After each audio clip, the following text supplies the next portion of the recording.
Welcome back to the show. This week, my friend Brian Gililland was here, the host of the Okie Show Show podcast. Their new season comes out January 6th, so go check that out.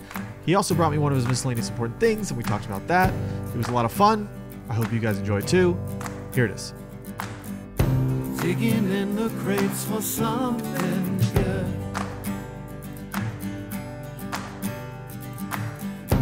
Hidden gems often misunderstood.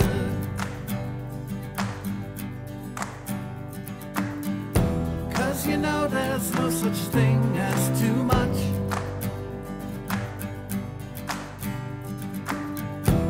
Miscellaneous important stuff.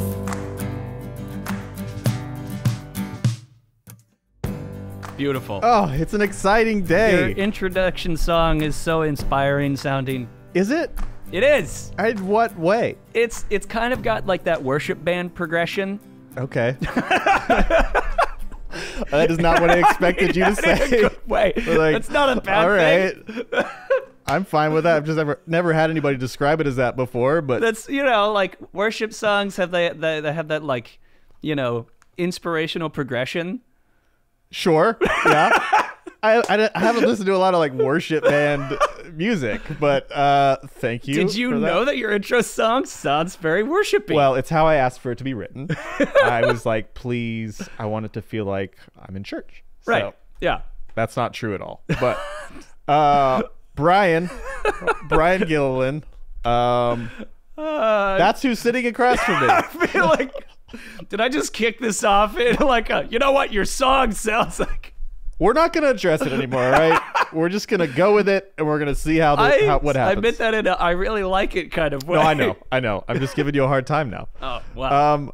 Hi. Hi. Hi, Jay. Welcome to the show. Thank you for being here. Thanks for having me. Here with Brian Gililland, host of the Okie Show Show, Okie Show Show. a podcast that let me read your a podcast that explores the heartland's film and music industry. Is that correct? That's right. That's still That correct? is correct, sir. Okay. Tell me, We explore it. we're going to get into some other stuff, but first of all, tell me how. I'd like to get into politics. All right. Well, No. there's No. Trump, and then there's. Tell me about how the show started. What made you want to start a podcast? How did the podcast start? So we started the podcast back in 2015, if you can believe that, I can. which is crazy that we're about to enter a whole new decade. Let's see, this show comes out on Tuesday. When is New Year's? New Year's Eve is Tuesday. This comes out on New Year's Eve. Ah, yes. Yeah. Happy New Year's Eve. Happy everyone. New Year's Eve, everyone. So, yeah, we started the show back in 2015, and it literally was kind of born out of the idea that I make my living working in the local film industry, and I had been a musician in the local music community for 7 years. Forever. Something like that.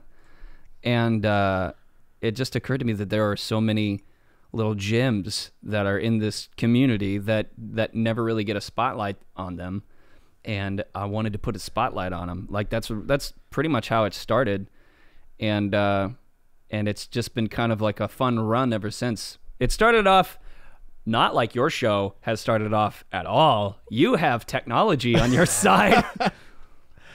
Yeah, so what was like the first show for you? What did you use? What were you? Dude, so I first started, we were recording in the common area on the top floor of the Paramount, and I had an interface that was literally just an interface. It was like a 10-channel interface plugged into my laptop, and I had a bunch of these crappy dynamic mics that were just like little handheld mics that I had from the old Fidelis days, and like just set them up on crappy mic stands, not like the fancy arms that you have. Yeah, look how it moves. Freaking It's just like SM7Bs.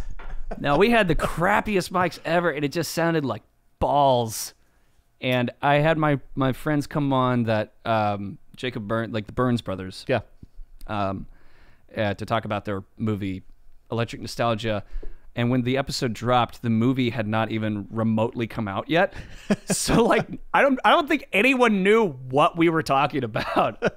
Did you just assume like, well, everyone knows what's Obviously everyone knows about this movie. yeah. Yeah. When you started though, did you worry about limiting yourself to just this region in a way? You know, it's the heartland, and you're like, obviously there's lots of talented people here, and there's lots of people you could talk to. But do you ever worry about like how you can grow from there? When I first started out, I didn't think that. I don't know. I don't know if I really had any expectations set for me, because I just wanted to. I wanted to talk to. I had my laundry list of people that I wanted to talk to here. Yeah. And I thought, well, by the time I reach the end of that list, you know, I'll move on to something else.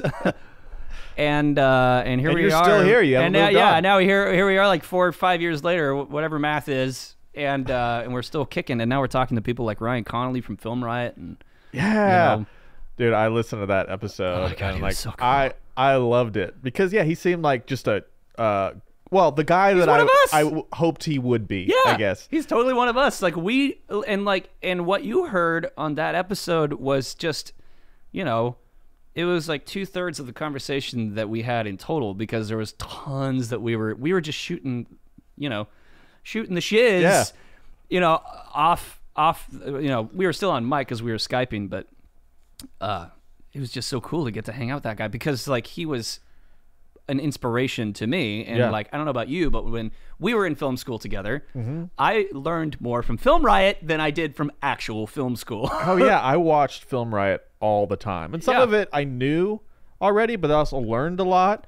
And it was also comforting in a way, because I'm like, all right, this guy's sort of doing the same thing. He's trying to figure it out. He wants to make movies. He wants to do something. And I'm like, this feels good. It was, and that was kind of like whenever I emailed him kind of on a lark of like, you know, we'll see. He's based in Dallas. Yeah. So I was like, it's relevant. It's within the heartland still. Because like, again, we started off in Oklahoma, and I didn't think that we'd ever get beyond that. Yeah. And then like, now here we are. Hey, and, dare like, to dream, all right? Dare to dream. Set the bar high. Which that's why it used to be that we were, God, what was the intro before? It was like the podcast that explores the inner workings of Oklahoma's film and music industries, or something like that. Yeah. So now that's why we say the heartland, because it's Oklahoma and Texas and New Mexico and Georgia and like all of that whole region. So will it eventually be North America land? Yeah, exploring the film and music industries of all the planet. Yeah, like of the world. Yeah. Hey, it could be. In the galaxy. Oh, when we're a multi-planetary species. Yeah, once we go to Mars and they have a film industry out there. Do you think they will? I don't know. Let's ask Elon Musk. Yeah. You know he's going to be the guy who's like, let's start making movies on Mars. I don't know how he talks. I don't think he's one of the Beatles. He talks nothing like that. Isn't he? Where's he from? Elon Musk? I don't know. Not from like England. Is he not? I could have sworn he was English. I don't think he is. I can look it up right now, but I'm pretty sure you were wrong. I wouldn't be surprised. I'm right. I'm wrong about most things. Yeah, I know. That's why I had you here, so I could feel right. Put me in my place. Listen here. So what can people expect from season 4? Right? We have season 4 coming out, which is, it's weird math, because that first season is like 30 episodes. Yeah. Because like I didn't really have an end in sight, and like it started off being a weekly podcast of like we were going to put out episodes every week. Yeah. And then I realized that I'm going to run out of guests very quickly, of like not guests who could possibly be on the show, but guests who had been on the show that I could like put the episode out. Yeah. It's like, all right, we're going to make it bi-monthly. So it's going to be every other week. And so we just did that for like, I think like 2 years. It was just like nonstop. We're just making content. Yeah. We're just, talking to people and interviewing people. And like kind of figuring it all out, because this is back in 2015. And I don't think podcasts like really became what they are now until like maybe 3 years ago. Well, I feel like there was the old generation of podcasts in a way. Like there was podcast 2007, 2008. There was Kevin Smith doing one. There was like Adam Carolla. Super rudimentary. Yeah, it was early. Like if there was like 4 podcasts. It wasn't until Serial came out that the world knew what podcasts were. Yeah, because they were like, oh, you can tell a story through audio? Yeah. Crazy. Tell something that's compelling and makes people want to come back for more? Crazy. Yeah. And so Yeah, what made you want to do it in seasons though? Because I've thought Laziness. about that too. Okay. That's the short answer, is pure laziness. Because what I realize is that, okay, I can continue cranking these things out and always feeling like I'm running against a deadline, or I could put these out in a season format, still every other week, but put out episodes for 9 months, which is 18 episodes, and that way I could just focus on this number. 18 episodes, I could focus on this number and try to make the quality as best I can, as opposed to just feeling like I'm shortchanging the like those other crappy weekly podcasts. Yeah, these other shows that these other shows that just crank crap out. Maybe this will be gold. Man, I worry about that all the time because I'm in season 1. Like when I upload it, it says what season. I'm like, I think we're still 1. We're just 1 always. yeah. Well, that's how it was for us for like the first 2 years. Yeah. And like really, what it all came down to is I'm a freelancer, so whenever I'm working on a movie or something like that, I'm out for a solid month. Like I'm just, that's all you're doing. It's when you're working on a movie, like you're working 12 to 14 hours a day, plus driving time, which is usually like another hour of driving. And so like you just, there's physically not time to produce a podcast in the midst of all that. Yeah, because that is a weird schedule. Like I have, it's weird. A more traditional schedule right now, even though I still work late.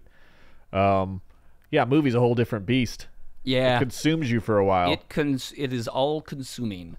And now I used to work on more, but now I've got it down to like maybe 4 or 5 features per year, and then but that's still 4 or 5 solid months. Yeah, that you were out of pocket, as they say. Yeah, I am in it and doing nothing else. So that's why that's why we decided on the season format, so that we could try to make the episodes as good as we can, and so I won't go insane and kill myself. Yeah, man, it is something like we were talking about earlier, that it just doesn't stop, and then having to market it, and then like just get people to know about it. Dude, people think that podcasts are easy, and like you can have all the tech in the world, but if you don't have a unique idea, and if you don't put in the effort to market it and like produce it so that it's worthy of people's time, then it could be all lost in the ether of noise that's out there. Yeah, because like so many people have podcasts now, but I think they shortchange themselves because they just want to be heard. Yeah, but they don't have anything to say. Yeah, if that makes sense. They want to be seen or heard. They want maybe attention. I don't want to speak for everybody, but I think there are those people that are like, I just like talking, and I want somebody to listen to me.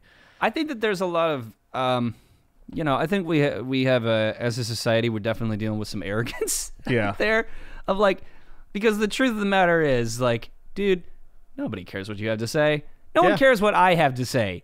Like, and I've been doing a podcast for like almost 5 years now. No one cares what I personally have to say. No, that's the best approach though, because if the minute that you assume that everyone wants to hear you, you've already lost. Oh, totally. I think you're going to have an audience. It doesn't matter what you do. It doesn't matter what you talk about. If you do it long enough, you're going to find a group of people that are like, I like what he does. Yeah. But it's probably not going to be the majority of people. Most people, like you said, they don't care what you have to say. They don't care. They don't know you. Why would they? Why would they? And I think that like if you keep at it, and if you don't look at your numbers. Oh yeah, because the numbers are the worst. It's so depressing, dude. Like the first 3 years of the show, like we were, we have 10 downloads. Yeah, hooray for us. Yeah, but that's when everyone quits, because they're like, I thought I'd put it out and people would just like care. Yeah, and like that's the funny thing, is that you expect people, for the whole world to be obsessed with you, and then when the sad truth is that no one cares, and then you just give up. But that's the fun irony, is that if you keep pressing on, then eventually people do start to care about you. Yeah. Do people care about you yet? I don't know. Like you as a person. I almost hope not, because I really like my anonymity. I really don't want people to care about me. Yeah. What would you do if you were like world famous? Like you were getting. I would kill myself if I was world famous. You heard it here first. I don't know, man, because like working in film has kind of ruined that idea for me because, like, man, like I just worked with Tony Hale and Nick Stahl, who you may not know his name, but you definitely know his face. Name sounds familiar, though. Nick Stahl was the guy who played John Connor in Terminator 3. Oh, sweet. So this is kind of cool. So on the movie, we had John Connor, Nick Stahl, and then we also had Robert Patrick, who played the T-1000 in Terminator 2. Cool. In the same movie. Was this a And Terminator they movie? Didn't battle, and it was very sad.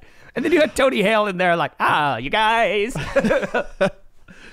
But, like, you know, I've been around famous people enough to not envy them at all for their fame. Yeah. Because, like, there is something precious about having your anonymity that when it's lost, you're probably not going to be able to get it back. Oh, yeah. You know? That's true. You can't you can't just not be You can't famous disappear anymore. once the spotlight's been put on you. Yeah. You know, until you drift off into the, you know, the I was about to say the obscenity. The ether? Into the ether, into, you know, the fog of memory, I guess. Yeah. You know, like the public tends to quickly forget people, but then they remember who you are and they're like, oh, yeah, you're the guy. You're that guy. And it's sad. Like the people who were once famous that are no longer famous, like once you have that exposure on you, it's kind of sad. Yeah. Because they're like, I once was something great. Now I feel worthless. And now I'm worthless because you find, you know, you shouldn't find your worth and your value in the attention of others. No, if you get wrapped up in that, then you're really screwed if you're not famous anymore. Because you're like, where are the people who used to love me and now they don't? Yeah. And really the people that loved you, they didn't really love you. They just liked your work. Yeah. It was really interesting working with Robert Patrick, who had been in the massive spotlight when he was T-1000, and now he's in his 60s. And then also being in, you know, the presence of Tony Hale, who is coming into a spotlight, it feels like. Yeah. You know, because Tony Hale is the voice of Forky on Toy Story 4. Oh, yeah. Forky. He's also the voice of Dr. Psycho in the new Harley Quinn show, which is a masterpiece. Freaking watch it. I will. It's great. Everyone watch it. But he's also Buster from Arrested Development, and like he's he's the assistant in Veep. So like he's been around. He's been around, and he's also one of the kindest, like just most genuine people I've ever met. Just sort of rare, I think, especially for someone who's known and famous and been like you almost feel. I think a lot of people end up feeling entitled. You feel like you deserve. You know, you'd be surprised. Probably, I'm surprised a lot. It's interesting because Tony, and I don't mean everybody. Yeah, there's definitely like the people that have been in the spotlight for a long time. They are no longer put into check whenever they're an asshole. Maybe that's it. So or like people are afraid to be like, I don't like the way you're treating me. Yeah. That was the interesting thing about Robert Patrick, is that you could tell that just by the way that he spoke, like he wasn't a jerk or like condescending or anything. He just talked about whatever he wanted to. Yeah, because there's like no consequences. A lot of times not appropriate for children. And like whenever he first walked on set, he was like, let's make a fucking movie. I don't know if we can cuss on your show, but you can say whatever you want. Okay. That's what I love about this show. Yeah. But he was like, yeah, let's make an effing movie. And there's a kid right there. And he was like, especially you, young man. Yeah, it's amazing. Where I work, I'm not going to say the name of this actor, but we do commercials for this one business. And there's this one actor who's been around forever. He's like the spokesperson, the face of this business. And he's done it for like cart dealerships and stuff forever. Yeah. I'm sure you know who it is. Or I can tell you later. But like he will say whatever he wants. And it's almost never appropriate. Right. And we have recordings of it. It's like I am shocked at what people are willing to say like when they're on camera. Yeah. You know? Because like these are things that we could probably like I don't know. Blackmail. Yeah. It's like, it's the stuff that, like, you should never say that when you know you're being recorded. But they say it anyway. And you're like, this is insane. Oh, dude. Well, and let me tell you, I'm a sound guy. Oh yeah, I'm sure you hear. And so, like, I'm not gonna lie. There have been a couple times where like somebody has been behaving inappropriately. That like I'll straight up be like, record. Yeah, I think that's smart. Like, you never know when you need that. You never know. You never know. You know, I mean, like, I'm part of a secret society of sound guys that have been slowly trying to save the world. You know, we attempted in 2016. We didn't win. But we dropped a secretly recorded moment that need not be spoken of, but speak of it right now. Play it. Let's play it. But yeah, no, I'm straight up. I've totally done that. Like, I haven't done anything with those recordings, but like, those recordings are going to the director and editor and all that kind of stuff. Like, yeah, like just so you know, a little hashtag Me Too moment on record. Oh, it sucks though. Yeah. Did you ever run into any of that or like see any of that on sets? A Me Too moment, like not audio. I mean, just. I don't know about. I'm trying to think of a specific moment of like harassment or something like that. There's definitely been. Well, gosh. So on this recent movie, there was this actor that he was method. That's a good example. Is the actors that choose to go method. I'm not a huge fan of the whole method acting thing. Yeah. Because when you are on the crew, and when you're witnessing actors doing their method acting, and it seems like method actors never attempt the method unless they're playing a awful person. Yeah. And then it just kind of seems like a cop-out. Like, because then it gives you an excuse. Yeah, I could be a terrible person. I'm method. Yeah, right. It's all part of the method. It's all part of the character. It's not really Wink. me. Yeah, I'm bullshit. That is you making that choice. This is how you are at home. Yeah. And we had this guy that was just awful to people. Like, he just treated them like just garbage. And he would do this thing that was like, the first couple times it's like, okay, he's just trying to have a little private conversation with the director. And then I started noticing that he was doing it with like other people. Yeah. Beyond the director, like first AD and then like eventually like, our wardrobe people, where he would pull them into a different room and like chastise them in private and all that kind of stuff. And it's like, it was no longer, okay, you're just trying to have a private moment. Now it's just creepy. Now you're being uncomfortable. It's uncomfortable, and what you're saying and the way that you're doing it is just there is a power imbalance to what's happening here in this situation that is wildly inappropriate. Yeah. And you're just he left that set, and I was convinced that he was a sociopath. And I've worked with sociopaths, like actual sociopaths on documentary shoots. I know them. I know them when I see them. You're like, this is way too familiar. This guy has a clinical narcissism problem, and he is a sociopath. If he ends up killing himself or someone else, I will not be shocked. Oh man! And he was playing a mentally disturbed character in this movie. That's perfect. Yeah, I bet it was a great performance. Dude, it was so weird. Like, again, do what you, if you're an actor and you have a process, do whatever. It's your face on screen. It's not mine. It's your voice that people are hearing. It's not mine. Yeah. So like, I get it. But at the same time, if you have to, make other people uncomfortable, beyond the point of cut. Yeah, it's one thing when you're action and in the moment and all that kind of stuff, but like in between, no. Yeah, that's not appropriate. Be a better person in between, or learn how to act.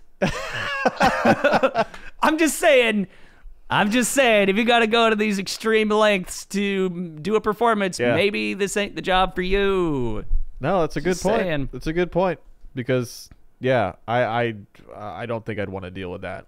I mean, I think about movies all the time and what I've made and the parts that I've enjoyed about it, and looking forward when I think about making a short film or a feature film, I'm like, I just want to work with actors that I like and that aren't terrible people, and I want to enjoy that process too. Dude, because I think I haven't in the past. I just want to Right. enjoy the process. I love the process, and like I really don't understand how anybody makes a living. If you're an awful person, I don't listen up understand. out there. If you're an awful person, listen, all you awful people. Oh, you're just awful. Like I don't understand how you can make a career out of that, because Yeah. like when you're working on a movie set, you're on set for up to 14 hours a day, working up to 6 days a week, sometimes more. And like, if you're making everyone miserable around you, the same guy, I'm not going to name his name because first of all, you wouldn't know it even if I said it. Because that's the funny thing is that this guy is a freaking humongous diva that you've never heard of. which you can't be a diva if nobody's ever heard of you. No one, he has no value in the box office. No one is coming to see this movie because so-and-so's in it. Did you say that to him? I wanted to. I said it in my mind as he was walking away. I was like, Can you read my mind, you, sir? Now this same guy he was cast in another movie in Oklahoma that was shooting. So he wrapped with us. Okay. And then he was booked on this other movie that he was supposed to work 2 days. He got on that set and was there for maybe 4 hours before they wrote him out of the movie and sent him on his merry way. Whoa. They literally rewrote the script to get his ass out of there. Wow. Yeah, That's pretty bad. that's really bad. Like I've rewritten a script to get somebody in the movie. I've never rewritten a script to get somebody out. Get this guy out. Yeah, that's crazy. That's insane. Like you wrote yourself out of a job, or you were just so shitty to people that you ruined your own job. It's like it's so easy just to be nice. Yeah, and to not be difficult. It's really easy. That's the crazy thing is like this guy has been doing this job for like, I think he's been doing it for about 10 years. He's like friends with James Franco. He's in that crowd. Okay. Who has his own hashtag Me Too issues. Yeah. So he's part of that crowd. Tony Hale's been doing this for God knows how long. He's way bigger of a deal. He actually has a recognizable name. Robert Patrick has been doing this for decades. Yeah. And Nick Stahl's been doing this for decades since he was a small child working with Patrick Swayze in Tall Tale. He was the kid in Tall Tale. Really? Yeah. That's been a long time. Yeah. And none of those people behaved the same way as this guy. Yeah. Who just, 10 years is not a long amount of time for an actor. No. No. Not when you consider a whole lifetime of acting. Yeah. But I mean, I think that's all probably just personality too. Like if that person was in another field, they would also be difficult. They would feel probably the world owed Oh my them. God. This same guy, I don't know how much money he cost to production because apparently he pissed off the hotel that the production had booked him in. How do you piss off a hotel? I don't even know. I didn't know that was possible. Never done that. Pissed off the hotel so bad that they were about to kick him out and cost production like $2,000 in damage to the hotel. Jeez. Well, I guess that's one way. You damage a hotel, you piss off a hotel. Yeah. I don't know how you damage $2,000 worth of stuff. Well, Like, what were you doing? like lighting the bed on fire. And the sad thing is, I'm the sound guy on this. I'm listening to his performance and I'm watching the monitor. It was okay. That's like the worst. That's the crazy thing is he's going to all these lengths and apparently really in it, stayed in character and all this bullshit. And it's okay. Yeah, if it was incredible, you'd be like, I still if it was hate you. mind-blowing, I'd kind of get it. He was okay. Oh, God. There are a couple scenes that he's playing a mentally handicapped person, and he would play a couple scenes. We started calling him on the set, Simple Jack. If that says anything. Everybody knows you never go full retard. Well, he was going there. True. I don't think you could make that movie today. I don't think you could either. It's just weird. It's only, what was that, 10 years ago? Something like that? I don't know. I just watched it recently because so many Simple Jack references were coming up during the making of that movie when that actor was on set. Freaking Simple Jack's here. So you're like, I got to rewatch that performance. Yeah, I had to rewatch it. I love you. Like there was a scene that he did that was almost that bad. But it's like a great commentary on that world, I think. Just like what they say about actors and totally the process. Yeah. It's all just bullshit. All of it. Even what we're doing here. Even what we're doing here. Okay. Nobody cares about us. No, but that's what makes it fun because we can say whatever we want. Because we have our anonymity. That's right. For now. No one cares. You know what? And that's a beautiful thing. The perfect level of fame, I believe. I bring this guy up a lot. I'm going to have him on the show someday. I just know it. Mike Birbiglia. Yeah, because I see He's right him. here. Yeah, Look he's at right that. There. I love Mike Birbiglia. He's great, but I think he's I think it's been intentional, but he's like crafted a career for himself where he's like known but by a group of people. Yeah. He's I think picked the right projects, done the right work, and stayed consistent. He's very indie. Yeah, but he's very good. I think the work he does is really good, but he's been able to get just famous enough. Yeah. You know, where he's like, I feel like he can still live a life. Maybe I'm wrong. I've never talked to him. Well, and he also has a pretty everyman face. Yeah. He could, you know, relate with him. Yeah. You're like, I get it. There's some actors that you meet that just have like this otherworldly face. That are just like, oh, you're doomed. Like, yeah, you were meant to be famous because like you can't walk down the street and be like, that's a normal looking guy. Yeah, you're like, I don't think I'm allowed to be around you right now. Yeah, like Steve Buscemi, doomed. But he's like perfect. Thank God he found fame. That's what people always say about it, right? Thank God we didn't know what you were gonna do. There's nothing else that you could do, Steve. We can't let you be like in a store. We can't show you to the world unless you're acting. Yeah, exactly. But what a great. There's some people that are just like freakishly gorgeous. Yeah. Like men and women alike. Like you just they'll walk into a room and they suck all the attention. You're like, God damn it. Yeah, and if I'm like talking to them, I gotta look at the ground. Like I don't. Yeah. Is he looking at me? I worked. There's been like those leading man actors. I worked with the guy who was the lead in Tron. Oh, cool. He was in Kings of Leon music video that we shot several years ago, and he had that quality about him. Like he was tall and devilishly handsome. Probably and built really well. Yeah, like it's weird whenever you're standing in a room of everybody looking frumpy and normal. And then a Greek god walks into the room, and you're like, "Oh, well, that's clearly the lead actor." And you start to question like how you look. Yeah, you exactly. Go, I thought I was like okay. I'm pretty sure I'm hideous. Now I'm like, how do people look me in the eyes? Yeah. Yeah, that's always disappointing. Yeah. Where I'm like, you're too good looking. Like nobody's ever gonna love son of me. A bitch. You gorgeous son of a bitch. Yeah, get out of here. I also love you, and I don't know why. Yeah. Okay. Before we run out of time. Because we're actually getting close here. Are we really? Yeah, I know. It's crazy, right? Just flies right by, and I love it. Flies by so quickly. I should make this show 3 hours. Should be like a morning radio show. Yeah, radio I was going show. to say, like, why isn't this like Pete Holmes' show that just lasts forever? Oh, his is great, too. And we could talk about God. Oh, he or the talked absence of. He's got. I haven't listened to a lot of his show, but he's got one episode with, I think it's Peter Rollins. It's an older episode, but it was so That's actually fascinating. how you pronounce that name too. Peter Rollins. I love his show, and I love Pete Holmes. Pete Holmes. That's how you pronounce that Hey, name. buddy. But no, I love the funny thing about his show is that it kind of touches on a phenomenon that I have come to realize, where a lot of people in Hollywood are far more spiritual and far more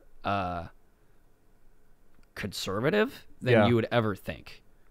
Like more conservative. Well, yeah, I guess Hollywood is known as like it's the not known as a conservative place at all. No. But let me tell you, most of the actors that I have worked with have very conservative leanings. Huh. Like it was very interesting to see. That is surprising. They would never speak out about their thoughts and stuff, but like Tony Hale's a born again Christian. Oh wow. Yeah. Isn't that crazy? Yeah, I would just assume like everyone in Hollywood is just an atheist. Yeah, I mean like Robert Patrick and I ended up having this really cool conversation about the Bible and stuff that like he started the conversation. That's cool. He's sitting outside. We're out at this old building, and he's sitting outside smoking a cigar. And I come by and I'm like, "Hey, Robert, how's it going?" He's like, "Pretty good. What do you think about this fucking movie?" And I was like, I think it's gonna be really interesting. You know, like there's some really fascinating spiritual connotations to that. And he's like, "Yeah, it's pretty fucking cool. I've been reading the Bible." Sounds to me like you started it. It's got some spiritual. But he started talking about the Bible and like how he's been reading you know, the Old Testament and all this kind of stuff. And so it was a really interesting.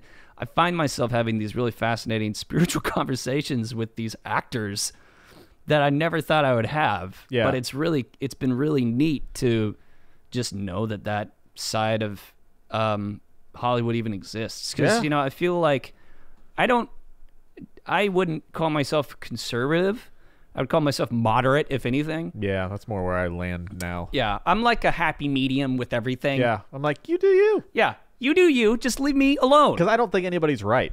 Yeah, So I don't I'm think. like, I don't want to be on either side. I'm like, Yeah. you're probably wrong. You're probably I wrong. think that there's a lot of wrong ways of thinking, just from a standpoint of like facts and science and stuff. I also think it's the only wrong thing is to be so set in your ways that you don't listen to anybody Yeah, else. exactly. Yeah, and that's been the really interesting thing is learning that about the Hollywood world that you would think leans like so hardcore liberal that it's like, you know, we're all basically members of Antifa. Yeah, that is definitely how they're portrayed. Yeah, but that's not really the case. Like, you know, like even Dennis Quaid is pretty conservative. You know what though? When I think of Dennis Quaid, I'm like, yeah, that makes sense. Like I could see him being like a conservative, very homely. He stole my guy. cigarettes, that bastard. Really? Yeah. All right, I hate him. No, it's okay. So I was working on I Can Only Imagine, which is a faith-based movie. Yeah. So I guess it shouldn't shock you that he's They're like, conservative. whoa, no, Wait way. a second. And he was like, do you have a cigarette? And I was like, as a matter of fact, I do. I got a whole pack. You want them? So I handed him a pack, expecting him to pull out one and walk away with one. And he was just like, thanks. He just takes the whole pack. Maybe he thought you were the cigarette guy. Well, goddamn, Dennis Quaid. Did he apologize? Did he Oh, bring the cigarettes I don't think back? he even knew that I existed. All right, He was well- like, cigarette guy. We're calling out Dennis Quaid on this show. You owe me 19 cigarettes. Yeah, bring him back or else. Yeah. Or you're not invited on this show. Yeah, that's it. You're out, Dennis We're Quaid. done. It'll be known, just like what is it? Jimmy Kimmel and Matt Damon. Yeah, Where it's exactly. Like every yeah. show, he goes, The Dennis we're out Quaid of time." rivalry. Yeah, like we ran out of time for Dennis Quaid today. Oh No. start that here first. Yeah. All right, I don't want to run out of time because we have to get to this. Your miscellaneous important thing that you brought. Ah, yes. I brought a miscellaneous important thing. I'm gonna cut to that camera right now. Yes. Describe what you've brought us. What you have here is a prop that was used on one of the sketches that Okie Show Show will be releasing in February. Sweet. This prop is a newspaper, and it was designed and created by Zachary Burns, who, whenever we're making sketches, we have no money, so we just ask people, can you help us out? Please. And they're like, sure. Or they're like, go away. Which one's more common? But more common is the go away. See? Please Yeah. leave. Yeah, they all have that old 1920s New York sound, see? But so Zach made us this newspaper, and I wanted to bring it because I think it's a great example of artistry that, like, you never, like, the props and all that kind of stuff, not a lot of attention goes to the people that make them. Yeah. And, you know, all the credit typically goes to, like, the director and the actors that are on camera and everything. But one of the cool things about our show and our podcast is that we focus on people that normally don't get a spotlight. And in this case, it's the prop guy, which was Zachary Burns, who also does awesome. a lot of other stuff. And he produces, you know, they have a movie, Shifter, coming out. I know of that And, one. yeah. I'm excited about that. Actually. It's going to be pretty good. Shout out Zachary Burns, the Burns brothers. But just remember that whenever you're watching any kind of production at all, even in the fleeting moments, that those fleeting moments are well thought out by somebody that you're probably not going to know of, see, or hear about. Yeah, And that's so true. That's essentially what our show is kind of all about, is just always remember the people behind the scenes, and remember that you can do it too. Yeah, man, I think from the beginning, especially when I was making short films as like a teenager and stuff, I always felt like I had to do it all myself because I just didn't know anybody, you know? Yeah. And then I got into that habit where it's like I gotta figure it out, and I gotta do all these jobs, and I gotta But it is amazing when you get people who are passionate about what they do, their job, whether it's props or sound or cinematography or whatever it is, and you can bring those people together to make something. Yeah. It's crazy how much it just ups the Dude, it's the so level. cool because it's the work that you do is always a million times better when you share the workload and when you trust people that are far better than you. Yeah. That's the really neat thing that I've kind of learned over the years doing this podcast and now producing the sketches that we do, is that if you're the smartest person in the room, you are in the wrong room. You need to find a different room where you are not the smartest person. You need to surround yourself with people that are better than you. Yeah. Because ultimately, you have to earn your way, and especially in this industry, you have to earn your way. And the way that you're going to earn that is by being lifted up by other people. Sure. Nobody is successful in the film industry on their own. Yeah. No, I mean, you have to have like, you sort of have to have an advocate, and you have to have people that know you and want to promote your work and want to work with you. And I mean, you just can't do it alone. You could have the best content in the world, but if you can't be a narcissistic asshole. No, I mean, you can be. I mean, it's you just not can going to go be. well for you. Yeah, because then you'll end up on a movie that they write you out of the movie. Yeah, and that I'm sure is probably far too common. I would not be surprised because I know from a crew standpoint, like it's hard to replace actors, so they end up having to rewrite the whole script. If you rewrite a script to get rid of somebody, and you're dealing with terrible getting a new person when you're already trying to make the thing, like that's pretty bad. That says a lot about your personality. But on crew, if you're a shitty person, dude, there's so many people that want your job. Oh yeah. And want it want it more than you and are probably better than you. Yeah. So like being a good person and being a humble person and being a hardworking person, huge. Those are qualities that will get you so far. It's huge. It's one of the greatest bits of advice I've ever heard. Great. It's tremendous. It's tremendous. Super great. Yeah, so the stuff we work on now, if we have to hire out, like if we need like an extra grip or whoever, there's like a list of people, but like people will get cut from that list if they're just either not fun to be around, or they're not nice, or they don't work hard enough. And they're probably fine people, but really the people that win out, even if your talent is a little bit less, if you're just like really fun and easygoing and helpful, and like that means so much more than just like being the greatest. And I feel like I've made a living based on personality alone. Like I don't know if my skill set is really up to snuff. Why not? I know I try to make my skill set as good as it possibly can, but like, man, but I just like never hanging out be with good people. enough though. I'll never be good enough. I mean that in the best way. Like, I mean, me specifically, I'll never be good enough because I won't either. Yeah, none of us are ever good enough. Yeah, we're all just like striving ultimately for something. Just learn how to be fun to be around, I think. Yeah, because it's like, geez, at the end of the day, we're just trying to like get through. Yeah, for the love of God, we're just trying to find something that we're like okay at and like make a living and hopefully feel fulfilled. So it's really hard if people are just mean. Yep. So I concur. All right, Brian. So whenever you watch this sketch, which will be coming out in February, I do believe.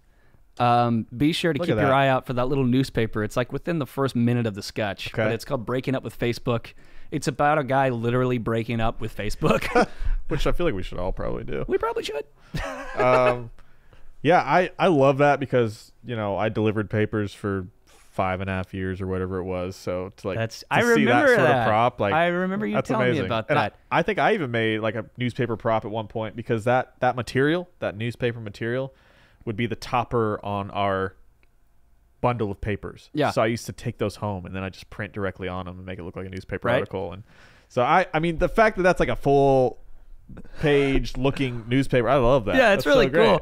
And the headline on the top says Congress passes catnip for all bill. It's exactly what I was expecting. Yeah. So it's like a fun little, very fleeting joke. Yeah. That Zach put in there for us that I just get tickled by, and I just think it looks really cool. Yeah. And there's a lot of other things that are in that sketch that are like very quick and fleeting that like we like to we have the sketch itself, and then we pepper it full of like little production design things and little Easter eggs and stuff that are really fun. Like in a weird way, every one of these sketches are connected by a prop. Yeah, that's awesome. So I'm looking forward to it. Did you say who the first guest will be? Your first episode of the new season? Our first guest of the podcast, which you can listen to on iTunes Podcast, Google Play, Spotify, Stitcher, everything, pretty much everywhere that you listen to your podcast. It's going to be with Jabee, the local rapper, Emmy Award-winning rapper, by the way. Which I knew that for some reason, but what did he win the Emmy for? I think it was like a commercial or something like that he did a song for. Cool. I think. That's awesome. It's a Heartland Emmy, which you have too. I do. You bastard. I'm very proud of, but like we were talking about earlier, I don't think about it much anymore. I'm like, well, what's next? Well, yeah, because you reach your goal. Did you say I peaked? You peak, and you've been on a downhill slope ever since. It's not been good since. It's all downhill from here for Jay Sheldon. This is it. It's real sad. I cry a lot now, but you're never gonna okay. win another award. I don't think the Heartland Emmys has a podcast category, do they? No, that'd be cool though. It would be cool, and they need to get on that because they check. have terrestrial radio in there. Maybe they do now, because the first year when we won, I've looked. Because you have looked? Because I don't have a Heartland Emmy. That would be a great way to get it. And I'm surrounded by people that have Heartland Emmys. And I freaking want one. Well, we got lucky in a way, because when we entered it, I mean, I felt good about what we had made, but they had a new category. It was the first year of the category that we entered, so there just wasn't a lot in it. There wasn't a lot of competition, so that's handy. That takes away from my award a little bit, but I mean, it's true. And I peeked and it was a piece of cake. we knew we were gonna be all right. No, it was just there was a little bit of luck, but I also feel like we made something we were proud of. You earned it. I don't mean we didn't earn it, but there was. I love that documentary that you guys won for. Thank you. I thought it was that. so good, and it made me tear up a little bit, because that was one of my first jobs.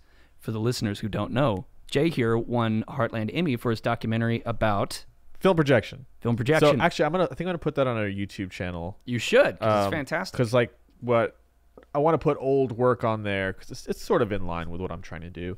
But it's about film projection and how film projection went away, and now it's all digital, and we followed these two film projectionists as they were really in their final days at this theater that was about to be bought out by AMC. Was that okay? Question, because my first job was a projectionist. That's why it was so cool for me, was seeing the projectionists in their last days, because I remember those days. Yeah. As a 16-year-old kid splicing 35 millimeter film together. Yeah. Because we actually projected on film back then. But it was at Crossroads Movies 8. Was that where you shot some of that? No, we shot it at what is now the Penn Square AMC with all the recliners and fanciness. So we finished right as they were closing so they could renovate for that new theater. Wow. And man, it makes me sad to think about, because it really was fun. Sad. I mean, like just the of the projector and everything. Because it was loads of fun being a projectionist. Yeah, it's like when you're a kid, you don't think. I mean, the projectionists, they're like a movie star in a way. They're the guy in the little window. It felt so cool. Yeah, to just be up there. And I was 16 up there with movies, and like even at that age, like I knew I wanted to work in movies, and like there'd be moments where like the film would get like tangled up, and we call it a brain wrap, so you have to cut it out. I remember that. Yeah.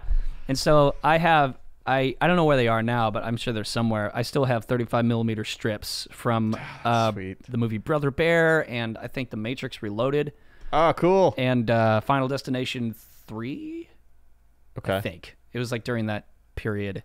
It was like 2002, 2003, something like that. Man. Yeah, it's so crazy. It's awesome, especially since I know that I probably won't ever get to experience that again. I have like footage of me threading a projector. Right? Just to have it, because I was like, I'm probably never going to do this again. Because we learned how to do it while we were up there. And actually, Jason, who I made it with, he was the reason the whole thing started is because he got to work there as a projectionist. Yeah. And then he was like, he started making a documentary. Then he asked me about helping. And I was like, I can't say no to that. Because it's just. And now you have a freaking Emmy. Yeah. But that's like, I think, a good reason to just keep making. You just keep making stuff. Yeah, Like, we didn't know what that was gonna be. We just wanted to tell that story. Yeah. And that I think is more important. If you're not driven to just do the thing, right? If you're already thinking about an Emmy, which I don't even think I knew that was a possibility then. Like I didn't know. Well, first of all, you shouldn't make anything with the hope of making awards. No. Because if that is your expectation, is the because I think that kind of goes back to ego of like, I'm gonna make this thing and it's gonna win all this stuff, and I'm gonna become famous, and then it's gonna make me rich, and I'm gonna be a Greek god that everyone worships whenever I walk into a room, and then they're gonna write me out of a movie. That should not be the expectation. Because you're setting yourself up for disappointment in a world of sadness. I'm only thinking about whether I'm making a good product that people will like, because the satisfaction comes from, I think, people enjoying your work. Yep. Like I got way more out of that movie from seeing the way people responded to it on so cool on Vimeo. Because we were a staff pick on there, so it was like way more views than I ever thought I would get on anything. Yeah. And just the comments. Just the comments on there, that meant more to me than like any award. And that sounds so especially the comments that were like, this short is gay-tarded. And I was like, yeah! Yay! I accept hate too. Hooray, comments. We've gotten some negative comments on some of our sketches that are always like, yep, keeping us humble. Which is weird, right? Because if you don't like it, why do you got to say something? Stop watching it. Geez, it's like, but most people don't recognize the effort it takes to make anything. Oh, totally. They're like, this is shit. Yeah. Like, you don't know what it took to make it happen. You son of a bitch. Give me a break. Also, I appreciate your feedback. Yeah. That's the crazy thing. Yeah. It's like producing the podcast and just coming to learn what all it takes to, even just get a guest on. Yeah. Just get them on the show. Yeah. Like, just that alone is so much effort. So, like, it's a lot, but I'm glad you're doing it. I'm glad I'm doing it. I'm glad we're doing this here today. And we're doing it together. Yeah. And we are overtime, so I got to get out of here. All right. Well, I mean, we'll keep talking Good after riddance. this, I'm sure. But yeah, get the hell out of here. Check out season 4 of the Okie Show Show starting January 6th on pretty much anywhere you find your podcasts. We've got Jabee. We've got Alex McNichol from the Grammy? From the Golden Globe award-winning show Transparent. We've got the film commissioner Tavasovsky. Oh man, you are killing it. We've got Lucas Ross on, who's killing it. We have common friendships with him. Love Lucas. You and I. He's a good guy. And who else do we have? We You got a should know representative this. from the local 484. No, I was asking you. Who do we have? Let me look. Take my notes. Yeah, we've got local 484 on to talk about being a union member. For if you're wanting to be a filmmaker, becoming a union member is a good step to take if you want to make better money. Cool. And be protected from assholes. Well, where's the best place for people to look if they want to keep up with what you guys are doing? Best place to go is okieshowshow.com. We're on Facebook, we're on Twitter, we're on Instagram. Probably the most active on Facebook and Instagram. Twitter is a cesspool, and I am there only because I have to be. Good. I'm glad you said it, so I didn't have to. Twitter is the gateway to hell. Yeah, I don't do a lot on Twitter, and now that makes me feel even better about it. So thank you. I think Twitter is going to be one of those things that, like, 20 years from now, we're going to look back at the same way that we look at cigarettes. Where they're healthy and good for you? Yeah. Back in the 1940s, people were smoking cigarettes to help with their speech impediments and with their breathing problems. Yeah, they really put one over on you guys. Yeah. You ever think about that? That's crazy. Yeah, it is crazy. Advertising. It works. Advertising. I watched Mad Men. All right. Check out Okie Show Show. Go to okieshowshow.com. Okieshowshow.com. All right. Brian, thank you for being here. Thanks for having me, man. And as always, everyone, if you liked this episode, please let me know. If you hated this episode, please let me know. And if you have any ideas for future episodes, please let me know. Thank you so much for listening, and I'll see you next week. Nice. That was fun. That was fun.